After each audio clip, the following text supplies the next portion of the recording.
दोस्तों आप सभी को पुनः मेरा नमस्ते। एक बार फिर से आपका स्वागत मेरे चैनल आईजीएस में। दोस्तों हमने पिछली वीडियो में पढ़ लिया था आप देख सकते हैं फतेह उपेंद्र शाह तक। इसके बाद जो राजा बनते हैं प्रदीप शाह। मैंने कहा कि यहाँ से अपडेट भी थोड़ा सा याद रखने की ज़रूरत पड़ेगी आपको। तो 1717 से लेकर 1713 तक प्रदीप शाह अपने राज पर थे। प्रदीप शाह की समीक्षा कनकदेई मानी जाती है। इन्हें ब्लैक पीरियड के नाम से इनकी जो समीक्षिका थी कनकदेवी, इनकी जो शासन को ब्लैक पीरियड कहा जाता है। प्रदीप शाह व चंद्रवंश के कल्याण चंद्र की आपसी मित्रता थी। 1743 से 44 में रोहिलों द्वारा कल्याण चंद्र पर आक्रमण किया गया था, लेकिन कल्याण चंद्र की सहायता मांगने प्रदीप शाह की गया। और फिर इतिहास में ऐसा पहली बार हुआ कि परमार वंश व चंद्रवंश ने मिलकर युद्ध किया, लेकिन रोहिलों से हार का सामना करना पड़ा और 3 लाख रुपये जीत कर ले गए। यहाँ से कौन ले गए जीत करके? 3 लाख देने पड़े किनको? अपने परमार वंश और चंद्रवंश को मिलकर रोहिलों को 3 लाख रुपये देने पड़े। तो ऐसा पहली बार हुआ। इससे पहले आपस में चंद्रवंश और परमार वंश जो है आपस में लड़ते रहे, लेकिन पहली बार ऐसा हुआ प्रदीप शासनकाल में कि दलीप चंद इनसे सहायता मांगने आया और इन्होंने भी मना नहीं किया, साथ में युद्ध किया, लेकिन उनसे हार गए। लेकिन मित्रता ज़्यादा इम्पोर्टेंट है दोस्तों, दोस्ती होना बहुत ज़रूरी है। नजीब खां के नेतृत्व में रोहिलों ने पुनः 1757 में गढ़वाल पर आक्रमण किया और देहरादून को जीत लिया। 1700 में नजीब खां की मृत्यु के पश्चात प्रदीप शाह ने पुनः देहरादून पर आक्रमण कर लिया। यानी कि जीता था प्रदीप शाह ने दून से राजधानी धामोला में स्थानांतरित की। यानी कि प्रदीप शाह ने यहाँ पर कुछ फैक्ट, नजीब खान की मृत्यु के पश्चात प्रदीप शाह ने पुनः देहरादून पर कब्जा कर लिया। यानी कि नजीब खान जैसे मरे और फिर से उन्होंने वहाँ पर आक्रमण किया और उसको जीत से लिया। प्रदीप शाह ने दून से राजधानी धामोला में स्थानांतरित की। इनकी मंत्री का नाम था चंद्रमी लंगवाल। इनके मंत्री का नाम प्रदीप शाह के मंत्री का नाम दरबारी कवि मेधाकर शर्मा, जिन्होंने रामायण प्रदीप लिखी। सीधी सी बात है, रामायण प्रदीप किसकी आत्मकथा होगी? प्रदीप शाह के। भी प्रदीप का नाम ही प्रदीप आ रहा है, तो इनके दरबारी कवि जो थे मेधाकर शर्मा ने लिखी थी। मुद्रा इनकी मिली है मेना शाही तिमसा। मृत्यु इनकी लकवाग्रस्त के उनको बताया था, लकवाग्रस्त तो लास्ट में लकवा पकड़ लेता है तो इनकी मृत्यु जाती है। प्रदीप शाह के दरबारी चित्रकार मोलाराम थे। मोलाराम को संरक्षण सर्वप्रथम प्रदीप शाह दिया गया। वेरी इंपॉर्टेंट नोट है कि सर्वप्रथम प्रदीप मोलाराम की एंट्री कहाँ होती है? तो वो होती है प्रदीप शाह के शासनकाल में।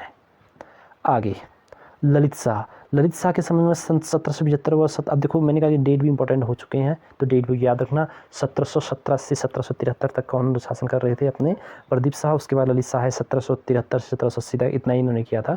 ललित शाह के समय में 1775 व 1780 में सिखों द्वारा देहरादून लूटा गया। ललित शाह के समकालीन मोहनचंद थे।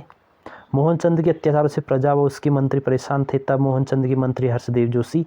अब ये किसकी स्टोरी आ रही है? चंद्रवंशी। जब हम चंद्रवंशी कवर करेंगे उसकी भी थोड़ा सा हम उस समय अच्छे से पढ़ेंगे, बट थोड़ा सा यहाँ भी इसलिए लगा गया कि उनका संबंध जो ललित शाह है। तो मोहनचंद के अत्याचारों से प्रजा व उसके मंत्री परेशान थे। तब मोहनचंद के मंत्री हर्षदेव जोशी द्वारा चुपके से ललित शाह को कुमाऊं पर आक्रमण करने का न्योता दिया जाता है। यानी कि जब चंद्रवंश पर मोहनचंद बैठा हुआ था, बहुत अच्छा रहा था, उनका मंत्री जो था हर्षदेव जोशी, वो कह ललित शाह के पास आता है, वो कहे कि वहाँ ऐसा हो रहा है, प्लीज़ वहाँ पर कृपया वहाँ जाकर उनको वहाँ हरा दीजिए। सन 1779 में ललित शाह द्वारा मोहनचंद की बगवाली पोखर का युद्ध, भेंगड़ी का युद्ध पूछा गया। ऊपर बगवाली पोखर का युद्ध पूछा जा सकता है, ऊपर सारे युद्ध आ गए हैं। तो कृपया कोसी का युद्ध पूछा गया, जहाँ पर खुद महिपति जी अपने आप को मारा गया है। बगवाली पोखर का युद्ध आपने पढ़ा, रुद्रचंद्र बलभद्र शाह के बाद ना, सॉरी, ये ललित शाह व मोहनचंद के बगवाली पोखर का युद्ध।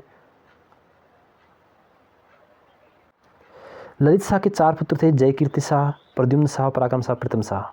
बहुत इंपॉर्टेंट कहना है कि ललित शाह के इतने पुत्र थे 4। ललित शाह कुमाऊं का प्रद्युम्न शाह को बना दिया। यानी कि देखो थोड़ा सा मिसप्रिंट मैंने कहा कि लिखने की जल्दी है, लेकिन मैं आपको जहाँ पर मिस्टेक हुई तो बता दूँगा। ललित शाह ने कुमाऊं का जो शासक था किसको बना दिया? प्रद्युम्न शाह को बना दिया, क्योंकि वहाँ पर मोहनचंद को ललित शाह द्वारा हरा दिया गया था। प्रद्युम्न चंद के नाम से कुमाऊं का राजा बनते हैं तथा अपने प्रधानमंत्री हर्षदेव जोशी को बनाते हैं, जिन्होंने ललित शाह को आक्रमण के लिए। गढ़वाल में मलेरिया के कारण ललित शाह की मृत्यु जाती है और आगे का कार्यभार कीर्ति शाह संभालता है। 4 पुत्र थे ना, जय कीर्ति शाह ने कहा था। जय कीर्ति शाह या कीर्ति शाह वो प्रद्युम्न शाह दोनों सौतेले भाई थे। एक गढ़वाल में राजा करता था तो दूसरा कुमाऊं में। एक दूसरे के प्रति मनमुटाव था। जय कीर्ति शाह ने मोहन सिंह को कुमाऊं का शासक बनाना चाहता था। अब वहाँ पर मोहन सिंह भी था जो चंद्रवंश के, उन्हीं को राजा बनाना था, जबकि प्रद्युम्न शाह पराक्रम शाह यानी कि दूसरा जो भाई था उनका, उसको गढ़वाल का शासक बनाना था। ये एक दूसरे ही चाहते थे कि गढ़वाल पर दूसरा राजा करे, और गढ़वाल वाला शासक समझता है कि कुमाऊं पर कोई दूसरा राजा करे। मंत्री इनका कृपाल डोभाल था। मौलाराम को 60 गांव दान दिए थे इन्होंने, क्योंकि जयकीर्ति शाह ने, याद रखना। प्रद्युम्न शाह गढ़वाल पर आक्रमण कर देता है तथा श्रीनगर व देवल को लूट लेता है। बहुत इंपॉर्टेंट है, इस फैक्ट को याद रखना। प्रद्युम्न शाह गढ़वाल पर आक्रमण कर देता है तथा श्रीनगर और देवल को लूट लेता है।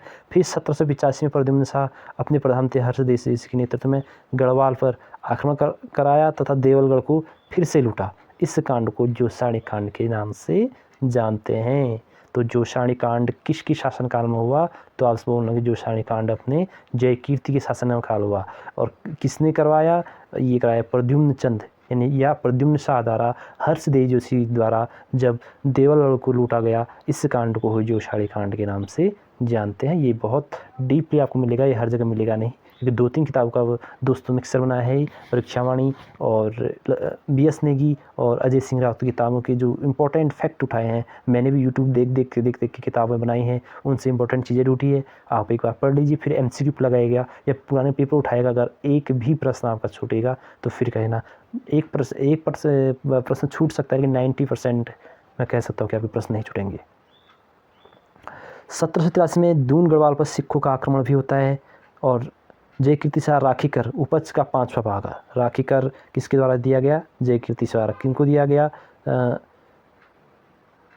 रोहिलो सिखों को उपज का 5वां भाग देने को कहते हैं, जिसे कीर्ति शाह स्वीकार कर लेता है। तमाम घटनाओं के पश्चात कीर्ति शाह सिरमौर यानी कि सिरमौर कहाँ? हिमाचल प्रदेश के राजा जगत प्रकाश से सहायता मांगता है तथा प्रद्युम्न शाह को हरा देता है। इस युद्ध को कपरोली का युद्ध कहते हैं। बहुत सारे युद्ध आते हैं, यानी कपरोली का युद्ध किस किस के बीच में लड़ा गया?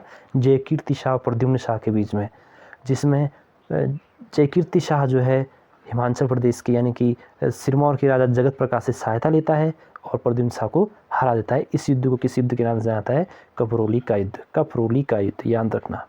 अंत में कई षड्यंत्र घटनाओं के पश्चात अथवा जयकीर्ति शाह रघुनाथ मंदिर यानी कि देवप्रयाग में चले गए थे। 3 दिन तक यहाँ रहे, चौथे दिन की क्या हो गई? मृत्यु हो गई। बहुत ज़्यादा शक्तिशाली निकाल, क्योंकि इससे सहायता लेने की जरूरत पड़ी है। अगले प्रद्युम्न शाह बनते हैं फिर 1786 से 1804 तक, याद रखिएगा। कीर्ति शाह की मृत्यु के पश्चात पराक्रम शाह गढ़वाल का राजा बनना चाहता है, लेकिन प्रद्युम्न शाह खुद गढ़वाल का राजा बन जाता है और चंद्रवंश का राजपाट हर्षदेव जोशी को सौंप देता है। अर्थात कुमाऊं व गढ़वाल के राजा बनने वाले प्रद्युम्न शाह प्रथम राजा थे। गढ़वाल और कुमाऊं के सामूहिक तौर पर राजा बनने वाले कौन राजा थे? अपने प्रद्युम्न शाह, याद रखिएगा, बहुत इंपॉर्टेंट। चरित्रहीन राजकुमार किसे कहा गया है? पराक्रम शाह। क्यों कहा गया कि बार बार उनको हराने में की मतलब योजना बनाते रहता था प्रद्युम्न शाह को। 1790 में गोरखों ने कुमाऊं को जीत लिया। अब गोरखों ने कुमाऊं को यहाँ पर जीत लिया, क्योंकि यहाँ पर हर्षदेव जोशी बैठा हुआ था और हर्षदेव जोशी के बाद यहाँ पर महेंद्र चंद बैठा था। कुमाऊं के राजा उस समय कुमाऊं के राजा महेंद्र चंद थे। गोरखों की सहायता हर्षदेव जोशी ने भी की थी। महेंद्र चंद चंद्रवंश का अंतिम शासक था। ये तो कितनी बार पूछा गया, बहुत ही बार। चंद्रवंश का अंतिम शासक कौन? महेंद्र चंद, याद रखना। गोरखों द्वारा कुमाऊं को जीत जाने के बाद गोरखों ने 1791 में लंगूरगढ़ यानी कि श्रीनगर के पास एक जगह है आक्रमण कर दिया, लेकिन लंगूरगढ़ में ही प्रद्युम्न शाह ने गोरखों से एक संधि लंगूरगढ़ नामक एक संधि कर ली, जिसके तहत पवार वंश को गोरखों को सालाना 25,000 रुपये देने थे, जिसे लंगूरगढ़ की संधि के नाम से जाना जाता है। लंगूरगढ़ की संधि के बीच गोरखों और पवार वंश के बीच में कब हुई? 1791 में। इसके तहत 25,000 रुपये पवार शासकों को उनको देने थे। प्रद्युम्न शाह के शासनकाल में 2 महत्वपूर्ण घटनाएं घटी। एक घटी संवत 1851-52 में। संवत 1851 में सन 1794-95 में गढ़वाल में अकाल पड़ गया। इतिहास में यह घटना 51वीं-52वीं के नाम से जानी जाती है। 51वीं संवत, 52वीं संवत, 51वीं-52वीं के नाम से प्रसिद्ध है। 1803 में गढ़वाल में काफ़ी तेज 7 दिन तक भूकंप के झटके पड़े और इस भूकंप में सिर्फ 20-25 लोग ही जिंदा बचे। कितना बड़ा भूकंप होगा बताओ। 1803 में गढ़वाल के काफ़ी तेज 7 दिन तक लगातार भूकंप चलते रहे, भूकंप पड़े और इसमें मतलब 20-25 दिन ही 20-25% लोग ही जिंदा बचे। 1803 में इस घटना का फ़ायदा उठाते हुए गोरखों ने फिर से आक्रमण किया। जब ऐसी स्थिति हुई कि लोग काफ़ी कम बचे, शासक सब मर गए हैं, तो 1803 में फिर से गोरखों ने आक्रमण कर दिया पवार वंश पर। कहते हैं कि मौलाराम ने भी गोरखों की सहायता दी थी। इस दौरान गढ़वाल के मुख्य स्थान पवार हार जाते हैं और इस तरह से जो मुख्य स्थान थे गढ़वाल के वो हार जाते हैं। कौन? पवार।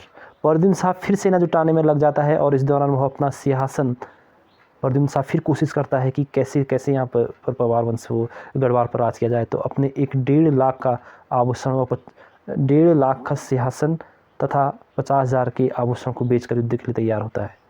14 मई इंपॉर्टेंट डेट, मैंने कहा है कि प्रदीप शाह के बाद सारे इंपॉर्टेंट डेट याद करने हैं। 14 मई 1800 पवार वंश के प्रद्युम्न शाह, पराक्रम शाह, प्रीतम शाह और गोरखों के अमर सिंह थापा, हंसदेव चौतरिया व रणजोड़ थापा के बीच देहरादून में खुरबा नामक मैदान में युद्ध हुआ। इन सब के बीच में आपस अब पवार वंश के प्रद्युम्न शाह, पराक्रम शाह, प्रीतम शाह और गोरखा के सेनापति कौन थे? अमर सिंह थापा, हंसदेव चौतरिया और रणजोड़ थापा के बीच देहरादून में खुरबा नामक, ये भाई थे इनके। अभी अब कहते हैं कि जब विपत्ति आती तो अपने ही हो जाते हैं, तो सारे एक तरफ, जबकि आपस में मनमुटाव बहुत चला था। खुरबा मैदान में युद्ध हुआ। इस युद्ध में प्रद्युम्न शाह के पुत्र सुदर्शन शाह व देव सिंह, प्रद्युम्न के मित्र राजा लंदौर का गुजर रामदयाल सिंह भी लड़े थे। इसमें भी वो भी लड़े थे, इनके पुत्र जो थे। इस युद्ध में प्रद्युम्न शाह की मृत्यु हो जाती है और गढ़वाल पर गोरखों का शासन शुरू हो जाता है। तो इस युद्ध में कौन हार जाते हैं? प्रद्युम्न शाह हार जाते हैं, जो कि फिर इसके बाद गढ़वाल पर भी किसका शासन हो जाता है? आपका गोरखों का। इसको यहीं पर एंड करते हैं दोस्तों, क्योंकि इसके बाद फिर टिहरी रियासत आती है। टिहरी रियासत को फिर अगले वीडियो में पढ़ेंगे। तो आपने यहाँ तक सुना होगा, आप एक बार फिर से MCQ लगाना दोस्तों। प्लीज़ चैनल को लाइक, सब्सक्राइब, शेयर अवश्य करना, क्योंकि आपका लाइक, शेयर, सब्सक्राइब ही मेरा मनोबल बढ़ाता है, आपके व्यूज़ ही मेरे मनोबल बढ़ाते हैं। तो प्लीज़ ऐसा कीजिएगा। तो नेक्स्ट वीडियो फिर मिलते हैं, तब तक के लिए मेरा नमस्ते।